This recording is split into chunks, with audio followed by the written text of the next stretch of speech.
Quand j'ai préparé cette rencontre avec mes amis et partenaires, notamment Jean-Marc et Sylvie, Jean-Marc à la RATP et Sylvie au groupe La Poste, à bâton rompu, on a échangé sur un certain nombre de sujets, puis on s'était dit qu'il y avait quelques constats et surtout beaucoup de questions. Le premier, c'est le syndrome Violetta. De quoi parlons-nous? J'ai une gamine de 12 ans. Elle est fan de Violetta et elle a appris à parler espagnol en suivant cette série sur YouTube. Elle n'a pas espagnol à l'école et je peux vous dire que c'est assez impressionnant. Waouh! YouTube, se former à 12 ans à une langue, tout seul, en toute autonomie, juste parce que j'ai envie. Alors Jeannette a 14 ans et Jeannette, elle, a réparé son iPhone en commandant un kit sur Internet qui coûtait moins de 10 € et en suivant toujours un tutoriel sur Dailymotion. Je l'ai vu faire, j'étais impressionné, étape par étape. À 14 ans, évidemment, elle n'a pas un BTS d'électronique, vous en doutez. Michel Serres, dans son ouvrage assez extraordinaire, nous explique qu'avec cette révolution digitale, avec la révolution des appareils mobiles et de la mobilité en général, le terme « maintenant » prend tout son sens.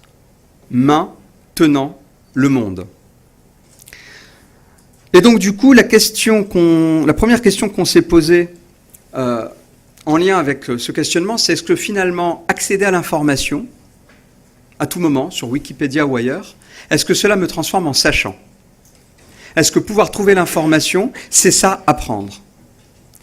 Et pour rappel, apprendre, c'est prendre avec. Et je ne suis pas sûr qu'accéder à une information en temps réel, en faisant un trivial poursuite, me transforme réellement en sachant. Ça, c'est une grande question qu'on pourra partager tout à l'heure. On réalise qu'on peut réellement apprendre en réseau, profiter de l'expérience de l'autre. La révolution des MOOC est une belle illustration de ce qu'on peut faire avec cette nouvelle manière d'apprendre. On voit bien que finalement, on apprend du programme pédagogique, on apprend de l'animation, mais on apprend surtout en réseau. Est-ce qu'il y a des limites à ce mode de fonctionnement? On voit à travers le digital learning le raccourci du e-learning. Et ça, ce n'est pas nouveau dans nos organisations. Est-ce qu'on devrait résumer la transformation digitale de la formation en une superbe économie de coûts en disant à nos salariés qu'il suffit qu'ils restent chez eux, qu'ils prennent un quart d'heure en fin de journée pour se former tout seuls comme des grands? En d'autres termes, est-ce qu'on doit opposer encore une fois virtuel et réel?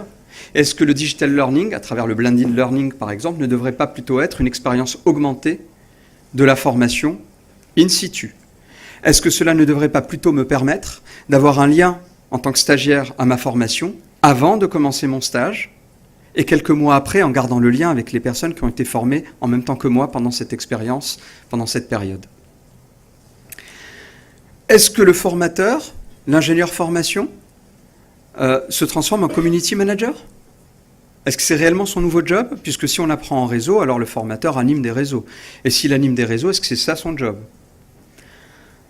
Une sorte de gentil organisateur du Club Med. Évidemment, je suis provocateur, hein, c'est le but.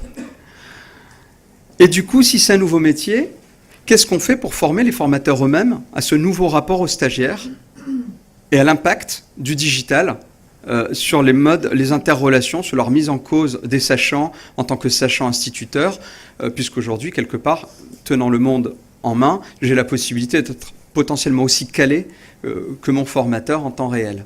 Donc, comment accompagner les formateurs, comment les former eux-mêmes à ce changement de posture? Et derrière le mot formateur, je ne vise pas uniquement le monde de l'entreprise, je parle aussi du corps enseignant qui forme nos sympathiques têtes blondes à l'école. Et plus globalement, quand on mesure l'impact de cette transformation digitale, là aujourd'hui, sur le monde de la formation, sur la répartition des savoirs, sur l'accès au savoir, sur la définition même de l'apprentissage et des compétences, on sait que cette transformation digitale est beaucoup plus importante dans nos sociétés. Est-ce que nos patrons, nos dirigeants, sont prêts pour accepter et comprendre ces changements de paradigme?